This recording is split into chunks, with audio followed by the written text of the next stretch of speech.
Brazil নাকি Argentina আপনি? অবশ্যই ব্রাজিল। ব্রাজিল। জি। ব্রাজিলের তো আজকে খেলা জাপানের সাথে, পারবে ব্রাজিল? অবশ্যই ইনশাল্লাহ ব্রাজিল জিতবে। ব্রাজিল জিতবে? জি। আপনি কিভাবে জানেন ব্রাজিল জিতবে? আত্মবিশ্বাস আছে ব্রাজিলের প্রতি। জাপান তো অনেক স্ট্রং টিম। যতই হোক ভাই। আর্জেন্টিনার যারা সাপোর্টার আছে ওরা তো বলতেছে 4টা দিবে নাকি? যাক, আর্জেন্টিনার কথা বলবে, আমরা তো বলতেছি ইনশাল্লাহ ব্রাজিল এবার হেক্সা পূরণ করবে। একসা পূরণ করবে। জি জি ইনশাল্লাহ, কারণ নেইমার যেভাবে মাঠে ফিরছে, নেইমার কামব্যাক করার জন্য আমরা অপেক্ষায় ছিলাম। গত ম্যাচে নেইমার ছিল, 15 মিনিট খেলছে, 15 মিনিটে যে আক্রমণ করছে এটাই আমাদের জন্য আলহামদুলিল্লাহ, আর কিছু লাগবে না, এতে আমরা সন্তুষ্ট। এবং আশা আছে আজকে ব্রাজিল জাপানকে 2-0 গোল ব্যবধানে জিতবে। একটা বিনি দিবে আর একটা বস নেইমার দিবে।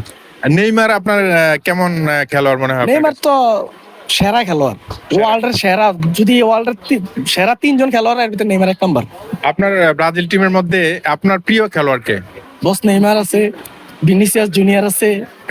প্রিয় নেইমার। জি, প্রিয় নেইমার। আচ্ছা, এই যে বিশ্বকাপ সিজনে আর্জেন্টিনা যে দলগুলোর সাথে খেলছে, ব্রাজিল আর্জেন্টিনা, কম্পারেবল ভাবে ব্রাজিল বেশি হার্ড টিমের সাথে খেলছে নাকি আর্জেন্টিনা হার্ড টিমের সাথে? অবশ্যই ব্রাজিল যে টিমের সাথে খেলছে, হাইতি, হ্যাঁ। তারপর হচ্ছে স্কটল্যান্ড, হ্যাঁ। তারপর হচ্ছে মরক্কো ফিফা র্যাঙ্কিং এ 7 নাম্বার টিম, ব্রাজিল হচ্ছে 6 নাম্বার টিম।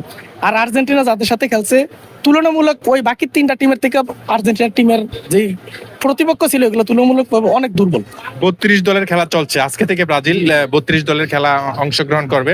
তো সেই সাথে জাপানের সাথে খেলছে ব্রাজিল, কিন্তু আর্জেন্টিনা খেলবে ক্যাপে ভার্দে বা এই টাইপের একটা নাম। গার্দোলের সাথে। হ্যাঁ, তো মানে তুলনামূলক ভাবে জাপান শক্তিশালী নাকি ক্যাপে ভার্দে? ক্যাপ গার্দে হচ্ছে র্যাঙ্কিং এ সম্ভবত 68 নাম্বার বা 67 নাম্বার, আর জাপান হচ্ছে র্যাঙ্কিং 18 নাম্বার। 68 নাম্বার কই আর 18 নাম্বার কই, এটা তো এমনি বোঝা যায় যে ব্রাজিল যতবার খেলে ততবার হার্ড টিমের সাথে খেলে। আমরা প্রমাণ করে দিই আমরা ভালো টিম, আমরা হার্ড টিমের সাথে খেললা ভীষণ হেক্সা পূরণ করবো ইনশাল্লাহ।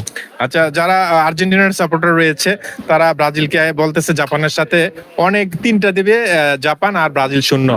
তো তাদেরকে উদ্দেশ্যে এটা আমরা মাঠে ইনশাল্লাহ প্রমাণ দেখাবো যে আমরা কি 3টা দেবো না 3টা তাদেরকে দেবো, বা 3টা আমরা খাবো, এটা মাঠে আমরা ইনশাল্লাহ দেখাবো। যখন বস নেইমার নামবে তখনই দেখবেন খেলার। আচ্ছা, নেইমারের নামের পূর্বে আপনি বস বস বলছেন, বস কেন? কিসের বস? উনি তো গুরু। গুরু? জি, গুরুটা কিসের?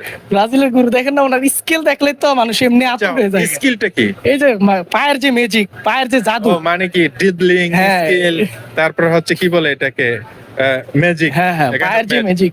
আচ্ছা, স্কিলফুল প্লেয়ার অর্থাৎ ড্রিবলিং এই সম্পূর্ণ প্লেয়ার আর্জেন্টিনায় বেশি নাকি ব্রাজিলে বেশি? অবশ্যই ব্রাজিলে বেশি। নাম বলেন তো কয়েকজনের।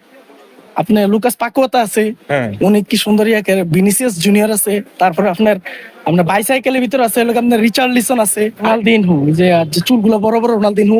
ওনার তো যখন উনি মাঠে নামে ওনার 8-10 জন 8 জন লোক, বিপক্ষ টিমের 8 জন প্লেয়ার ওনার সাথেই থাকে। নেইমার বর্তমান স্কেলের জন্য তো নেইমারে বেস্ট। নেইমার বেশি। দর্শক, আমি কথা বলছিলাম ব্রাজিলের একজন ডাইহার্ট ফ্যানের সাথে। তরকারি বাজারে রয়েছি আমি, সাচার বাজার। তো হুট করে তাকে প্রশ্ন করেছিলাম ব্রাজিলের কিছু সম্পর্কে। তো ওর কাছ থেকে যেটা আমি জানলাম যে বর্তমানে অ্যারাউন্ড দ্য ওয়ার্ল্ড, পুরো পৃথিবীতে স্কিলফুল ড্রিবলিং বা পায়ের যে কারুকার্য সবচেয়ে মানে ব্রাজিলের মধ্যে সবচেয়ে বেশি এই ধরনের প্লেয়ার সে ক্লেম করছে, এটা আমার না। তো আপনারা যারা আর্জেন্টিনার সাপোর্টার দেখছেন বা ব্রাজিলের সাপোর্টার দেখছেন, আপনাদের মতামত অবশ্যই কমেন্ট করে জানাবেন, ভিডিওটি অবশ্যই শেয়ার করে দেবেন। ওকে।